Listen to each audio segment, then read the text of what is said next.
তারপরে মেয়েটা হইলো কুষ্টিয়ার মেয়ে, অনার্স পাস করেছেন মেয়েটার নাম হইলো মাদিয়া আফরিন শর্মী। মেয়েটা এক কুটির মেয়েদের একটা মেয়ে, কুষ্টিয়ার শহরের মধ্যে তার নিজস্ব বাড়ি রয়েছে এবং মেয়ের নামে একটি ফ্ল্যাট রয়েছে। আমার মিরপুরে 11.5 একটা ফ্ল্যাট রয়েছে। ফ্ল্যাটটা হইলো 1850 স্কয়ার ফিট।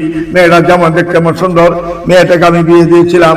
ছেলেটা সে অকর্ম ছিল। ছেলেটা ঢাকা ইউনিভার্সিটি থেকে পাস করে গ্রামীণ ফোনের ম্যানেজার হিসেবে দায়িত্ব পালন করেছিল। দেখতে যেরকম সুন্দর সেরকম দুই ভাই, এক ভাই ছিল ডাক্তার, বাংলাদেশ মেডিকেল আধুনিক হাসপাতাল যেটা, এটা ডাক্তার ছিল। আর এই ছেলে ছিল গ্রামীণ ফোনের ম্যানেজার ছিল। বাবা ছিল ঢাকা ইউনিভার্সিটির প্রফেসর, মাও ছিল ঢাকা ইউনিভার্সিটির প্রফেসর।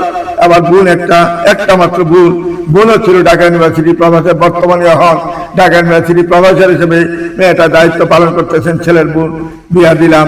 বিয়া দেওয়ার পরে সুখে সংসার মেয়েদিন আগুন লেগে গেল। কারণ ছেলেটা অসুস্থ ছিল, তার কোনো ছেলে সন্তান হবে না এবং তার কোনো পুরুষত্ব বলতে তার কোনো কিছুই নাই। তারপরে দুনো পক্ষের লোক বসে আপসে মীমাংসা হয়ে গেল। এই আমাদের উত্তরা 7 নম্বরে তার বাড়ি ছিল।